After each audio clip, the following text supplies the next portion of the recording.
Hello again, this is Mike Wilson from Rare. We've taken questions from the Xbox Community Network and got answers straight from the Rare team, which includes previously unseen prototype footage. Bring it on. Hi George, if you had 30 seconds to show how good Kinect Sports was, what would you show? Which sport and why? So if we had 30 seconds to show the best of what Natal Sports, Kinect Sports has changed. Okay, so if we only had 30 seconds to show the best of Kinect Sports, I would definitely show party mode, because I think that shows a wide variety of different sports. It shows a lot of kind of in and out gameplay. People can jump in, have a quick go, sit back down again, and it just shows the game off to the best. And there's a lot of humour in party mode as well. Do you have any plans for a Kinect Sports demo? We would like to do demos, and we probably will do some in the future. How we best do that, we need to work out with Microsoft. But at the moment we're concentrating on getting the game finished. Our testers are a lot thinner and fitter than they were at the start. We've done months of testing with hundreds of people, and so have Microsoft. I don't know if the testers have got fitter, but they've definitely been earning their keep. In fact, it's backfired because we can't actually push them around anymore because they're getting too big and strong. Hi Nick. So, any particularly amusing or interesting stories from development? No? Okay.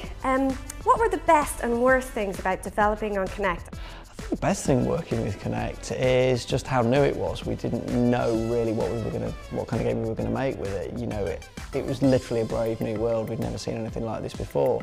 So I mean, you can almost flip that around and say that was also the worst thing. It was pretty much just the unknown. We got no buttons, we didn't know much about biomechanics. We literally went off and started reading books published by manufacturers of gym equipment to try and look at, you know, how the body moves, what's comfortable, what wasn't comfortable. And that was a real challenge early on. Which was the hardest sport to develop for? I would suggest that the hardest sport, purely because of the complexity of the real sport, is football, or soccer as they say in the States. It's a team sport, there's a lot of control issues that you need to deal with, and so it kind of took us the longest to get right, but the mantra was always soccer for the masses, and we managed to make a game that appeals to young and old, male and female, so we're very, very proud of that. What's the delay between action and on-screen reaction in Kinect Sports? Was that a difficult hurdle to overcome, and is it something you see as a major obstacle for Kinect development? Lag's not really a problem at all. With Kinect and Kinect Sports, lag in that is less than in most of the games we've published with joypads. It's funny how I think people think lag's a problem because they don't realise their own biological lag. Like if you're doing hurdles, then you've got to plan when you're going to jump over the hurdle rather than react to it, and gamers are used to being reactive. So there's no system lag any more than you would see with any other game. Was there a particular sport that you wanted to have in Kinect Sport but couldn't due to technical reasons or time constraints? If so, what was it?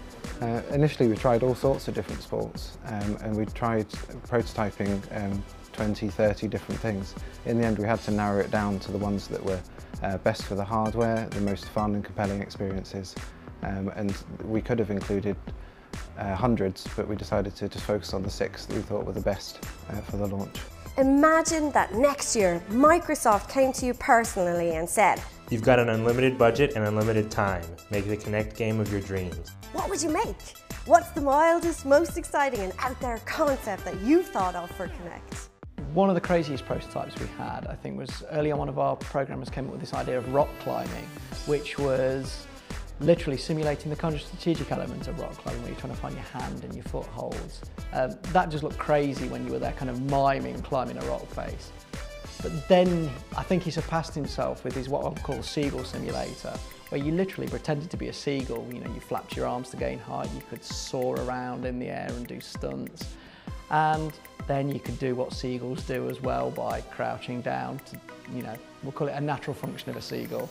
And if you dive the seagull into the sea, you could turn into a dolphin and then swim around. I think that was the one I loved the most. We're still quite confused by your recent logo change. What's the story with all the different colors and shapes? Do they all represent something particular? So we see the future of Rare is slightly more than beyond just games. Obviously our work with the avatars and the platform work we've done recently. Is that a bug? Try again without being attacked by wasps. Rare's recent history has seen us been very varied in our development, and we wanted a new logo that reflected that, something that people could experiment with and we could use in different ways and in different mediums. So obviously you'll see a different logo on a box, you may see a different logo on the splash screen for a game, to a different logo on a t-shirt, something that's more up to date and a little bit more funky. Steve just can't help bringing the funk.